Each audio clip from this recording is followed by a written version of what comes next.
ഉമർ ഖാലിദിന് ജാമ്യമില്ല. ഉമർ ഖാലിദിനും ഷർജീൽ ഇമാമിനുമെതിരായ കുറ്റം വ്യത്യസ്തമാണ്. ഓരോ പ്രതികളുടെയും വാദം പ്രത്യേകമായി പരിഗണിക്കുകയും ചെയ്തു. കുറ്റകൃത്യത്തെ സംബന്ധിച്ച് വിശദ പരിശോധന നടത്തേണ്ടത് വിചാരണ കോടതിയാണ് എന്നും പറയുന്നു. ഉമർ ഖാലിദിനും ഷർജീൽ ഇമാമിനുമെതിരെ പ്രഥമ ദൃഷ്ട്യാ കുറ്റകൃത്യം നിലനിൽക്കുന്നു എന്നുമാണ് സുപ്രീം കോടതി പറഞ്ഞത്. ഇപ്പോൾ ജാമ്യാപേക്ഷ നിരസിച്ചിരിക്കുകയാണ് സുപ്രീം കോടതി. 5-ാം വർഷമാണ് ഉമർ ഖാലിദ് ഇപ്പോൾ ഡൽഹി കലാപ ഗൂഢാലോചന കേസിൽ കുറ്റാരോപിതനായി ജയിലിൽ കഴിയുന്നത്. 5-ാം വർഷമാണ്. UAPA വകുപ്പുകൾ ചുമത്തി ഉമർ ഖാലിദിനെ ജയിലിൽ അടച്ചിട്ട് 5 വർഷമായിരിക്കുന്നു. കഴിഞ്ഞ ദിവസം 14 ദിവസത്തെ ജാമ്യം ഉമർ ഖാലിദിന് ലഭിച്ചിരുന്നു. വിവാഹത്തിൽ പങ്കെടുക്കാൻ മാത്രം വീണ്ടും തിരികെ ജയിലിലേക്ക് പോയതാണ് ഉമർ ഖാലിദ്. ഷബ്ന ചേരുന്നുണ്ട് വാർത്തയുടെ വിശദാംശങ്ങളുമായി. ഷബ്ന, 5-ാം വർഷം സുപ്രീം കോടതിയിൽ ഈ കേസ് ജാമ്യാപേക്ഷ എത്തുമ്പോഴും സുപ്രീം കോടതി അത് തള്ളിക്കളയുകയാണല്ലോ. എന്താണ് വിവരങ്ങൾ? ഡൽഹി കലാപ ഗൂഢാലോചനയുമായി ബന്ധപ്പെട്ട് ഈ JNU വിദ്യാർത്ഥി നേതാക്കളായ ഷർജീൽ ഇമാം, അതോടൊപ്പം തന്നെ ഉമർ ഖാലിദ് അടക്കമുള്ളവരുടെ ജാമ്യാപേക്ഷയാണ് ഇപ്പോൾ സുപ്രീം കോടതി തള്ളിയിട്ടുള്ളത്. ഉമർ ഖാലിദിൻ്റെ മാത്രമല്ല ഷർജീൽ ഇമാമിൻ്റെ അടക്കമുള്ള ജാമ്യാപേക്ഷകൾ സുപ്രീം കോടതിയുടെ ഡിവിഷൻ ബെഞ്ച് ഇപ്പോൾ തള്ളിയിരിക്കുന്നു.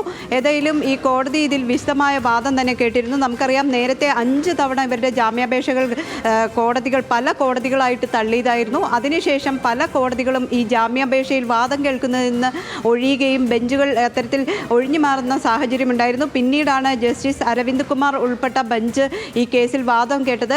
വിശദമായ വാദം, അതായത് ഇതിൽ മാസങ്ങളെടുത്ത് വാദം കേട്ടാണ് കഴിഞ്ഞ ഡിസംബർ 10 ഇതിൽ വിധി പറയാൻ വെച്ചത്. ഇന്നിപ്പോൾ കോടതി വിധി പറയുമ്പോൾ കോടതി ചൂണ്ടിക്കാണിക്കുന്നത് രാജ്യത്തിനെതിരെ കലാപം നടത്താനുള്ള ശ്രമം അല്ലെങ്കിൽ ആ രീതിയിലുള്ള പ്രവർത്തനം പ്രതികളിൽ നിന്നുണ്ടായി. പ്രോസിക്യൂഷൻ കൃത്യമായി ഇതിൻ്റെ രേഖകൾ ഹാജരാക്കി ഡൽഹി പോലീസിനോട് കോടതി വിശദീകരണം ആവശ്യപ്പെട്ടിരുന്നു. രാജ്യ സുരക്ഷയെ ബാധിക്കുന്ന പ്രവൃത്തി പ്രതികളിൽ നിന്നുണ്ടായി. രാജ്യത്തിൻ്റെ സാമ്പത്തിക സ്ഥിതിയെ തകർക്കുന്ന രീതിയിലുള്ള പ്രവൃത്തിയാണ് ഉണ്ടായത്. ഡൽഹി കലാപവുമായി ബന്ധപ്പെട്ട് 50-ലേറെ പേർ മരിക്കുകയും 200-ലധികം ആളുകൾക്ക് പരിക്കേൽക്കുകയും ചെയ്ത സംഭവത്തിൽ കൃത്യമായ പങ്കാളിത്തം ഈ പ്രതികൾക്കുണ്ട്. ഇവർ നടത്തിയ പ്രസംഗങ്ങൾ, ഇവർ കലാപത്തിന് ഗൂഢാലോചന നടത്തിയത് അടക്കമുള്ള കാര്യങ്ങൾക്ക് തെളിവുകൾ ലഭിച്ചിട്ടുണ്ട്. പ്രോസിക്യൂഷൻ കൃത്യമായ തെളിവുകൾ കോടതിക്ക് മുന്നിൽ ഹാജരാക്കിയിരിക്കുന്നു. പ്രഥമ ദൃഷ്ട്യാ ഈ പ്രതികൾ UAPA കുറ്റകൃത്യം ചെയ്തവരാണ് എന്നതിൽ യാതൊരു തർക്കവുമില്ല എന്നാണ് സുപ്രീം കോടതി ഇപ്പോൾ പറഞ്ഞിട്ടുള്ളത്. ഇതിൻ്റെ അടിസ്ഥാനത്തിലാണ് ജാമ്യം നിഷേധിക്കുന്നത് എന്ന് പറയുന്നു. എന്നാൽ പ്രതികൾക്ക് വേണ്ടി നമുക്കറിയാം വാദം നടത്തിയിരുന്നത് പ്രമുഖരായ അഭിഭാഷകരായിരുന്നു. കപിൽ സിബൽ, അഭിഷേക് മനു സിംഗ്വി അടക്കമുള്ള അഭിഭാഷകർ വാദം നടത്തിയിരുന്നു. അവർ കൃത്യമായി കോടതിയെ അറിയിച്ചിരുന്നത് വിചാരണ തടവുകാരായി ഈ പ്രതികൾ, അതായത് ഈ വിദ്യാർത്ഥി നേതാക്കളായ പ്രതികൾ ജയിലിൽ കഴിയുകയാണ്. 5 വർഷത്തോളമായി പല കോടതികളിൽ ജാമ്യാപേക്ഷകൾ നൽകുന്നു. കൃത്യമായി ഒരു തെളിവും ഇവർക്കെതിരെ ചുമത്തിയിട്ടില്ല. പല FIRകൾ രജിസ്റ്റർ ചെയ്തിരുന്നു. ഈ ഡൽഹി കലാപവുമായി ബന്ധപ്പെട്ട് 60-ലേറെ FIRകൾ രജിസ്റ്റർ ചെയ്താണ്. ആ FIRകൾ പല കോടതികൾ തള്ളിക്കളഞ്ഞിട്ടുണ്ട്. അതോടൊപ്പം തന്നെ ഷർജീൽ ഇമാം ഈ ഡൽഹി കലാപം നടക്കുന്ന സമയത്ത് ഡൽഹിയിൽ ഉണ്ടായിരുന്നില്ല. അത്തരത്തിലുള്ള ആളുകളെയാണ് ഈ കേസിൽ ഗൂഢാലോചന കുറ്റം ചുമത്തി ജയിലിൽ പാർപ്പിച്ചിട്ടുള്ളത്. ഇവർക്ക് ജാമ്യം നൽകണം എന്നൊരാവശ്യമായിരുന്നു ഉന്നയിച്ചിരുന്നത്.